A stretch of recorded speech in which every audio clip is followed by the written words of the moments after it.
If you live on low income, building a full year of emergency savings can sound impossible, like one of those money goals made for people who already have room to breathe. But this is not about getting rich fast.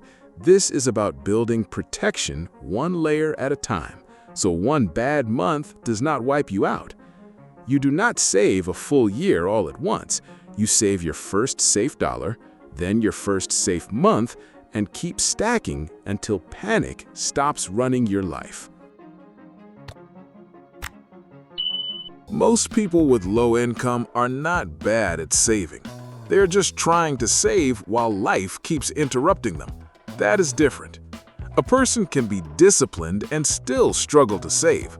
A person can be hardworking and still get hit by groceries, medicine, rent, gas, school costs, family emergencies, and random bills that show up like they own the place.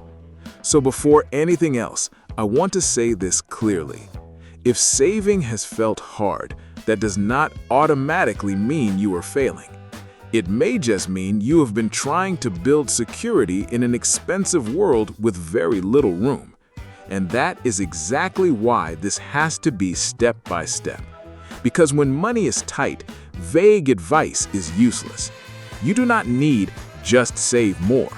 You need a path, a real one. So here is the path. Step 1. Stop thinking in terms of a full year right away. This is the first mental shift. If you keep staring at the full year number, you will feel defeated before you begin. That number is too big at the beginning. So do not start with the year. Start with the next safe step. A lot of people kill their own momentum by worshiping the final goal and ignoring the first one. A full year of emergency savings is the destination, but the first job is smaller. Your first job is to create breathing room. That may mean saving your first $500, then your first $1,000, then 1 month of essential expenses, then 3 months, then 6, then a year. That is how real people do it. They stack security in layers, not in one dramatic leap. Step 2. Build a survival budget, not your current lifestyle budget. This part changes everything.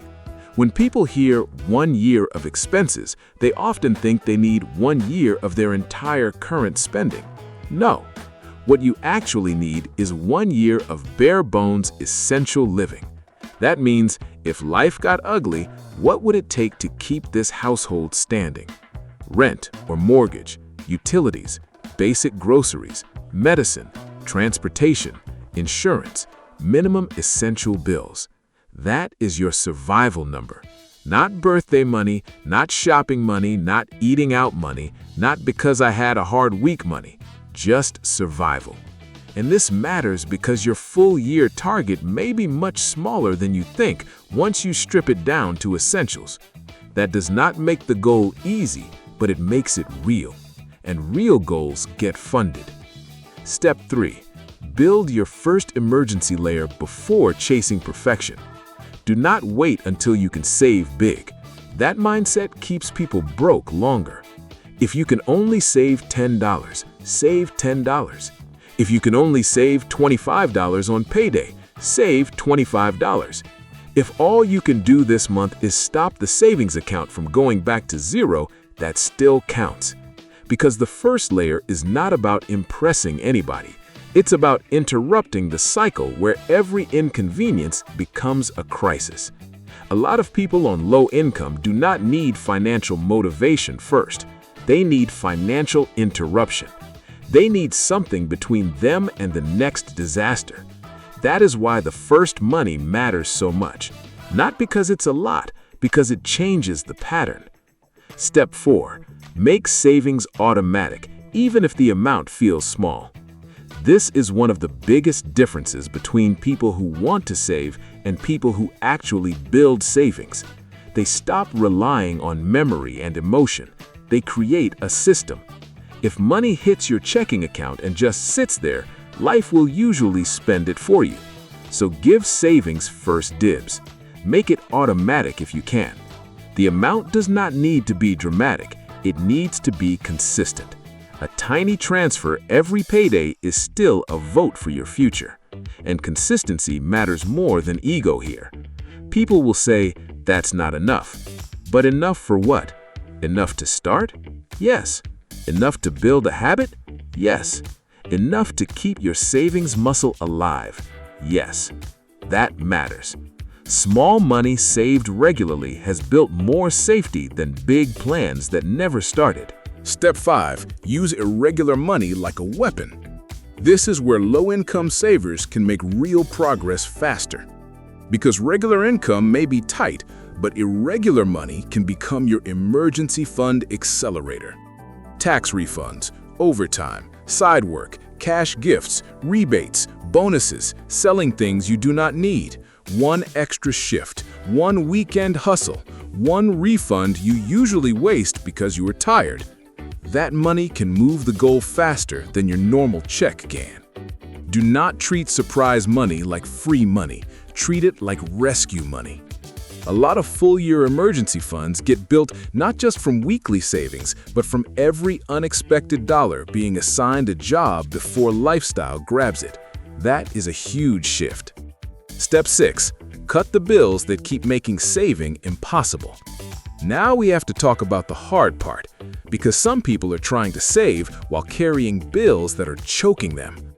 If your numbers never work, you need to find the heaviest rocks: housing, transportation, debt, phone plans, insurance, subscriptions, food waste, late fees, overdrafts, delivery habits, convenience spending.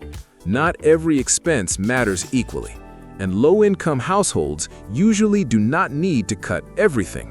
They need to cut the few things that actually move the needle. This is not about becoming miserable. It's about stopping the leaks that keep draining your chance to breathe. Sometimes one cheaper car payment changes more than 50 tiny sacrifices. Sometimes one lower phone bill helps more than skipping coffee for 6 months. Find the big pressure points first. That's where savings is born. Step 7. Protect the emergency fund from fake emergencies. This one is big because a lot of people finally save a little money, then spend it on something that felt urgent but wasn't truly an emergency. An emergency fund is not for holidays, not for impressing people, not for random sales, not for "I deserve this," not for loans you know will never come back. It's for protection, job loss, medical issue, car repair, funeral travel, essential home problem, insurance gap, real emergency. And this part matters even more on low income because your margin is already thin. Your emergency fund has to be respected. That money should feel different. It should not sit in the same mental bucket as spending money. It should feel like family protection money, because that's what it is. Step 8. Build 1 month first, then repeat the process. This is where the mountain starts shrinking. Once you save your first real month of essential expenses, something changes in your mind.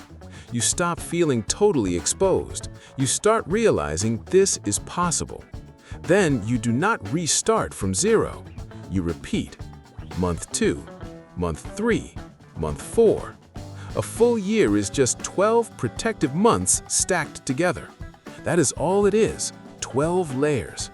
And thinking about it this way matters because it turns a huge, scary dream into a repeatable process. You are not building a year, you are building 1 month 12 times. That feels very different. Step 9. Keep your emergency savings separate from investing. This is a mistake a lot of people make when they start hearing money advice online. They get told to invest everything immediately. But emergency money and investing money have different jobs. Emergency money is for stability. Investing money is for growth. Do not mix the two too early. If you invest money that you may need next month, life can force you to pull it out at the worst possible time. That is not wealth building. That is chaos. Your emergency fund needs to be boring, safe, and available. Later, once that base is stronger, then you can focus more aggressively on investing. But first, build the thing that keeps life from knocking you backwards. Step 11. Build the fund with dignity, not shame. This part is emotional, but it matters. A lot of people on low income feel embarrassed that their savings goals are small. Do not. A person who saves $20 when life is tight is doing something powerful. A person who builds $1,000 on low income is not behind. They are fighting.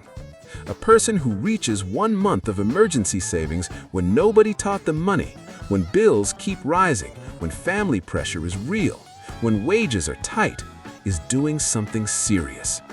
Do not let social media poison this process. You do not need to save like somebody making 3 times your income.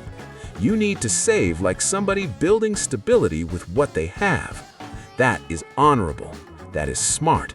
That is how real financial strength starts.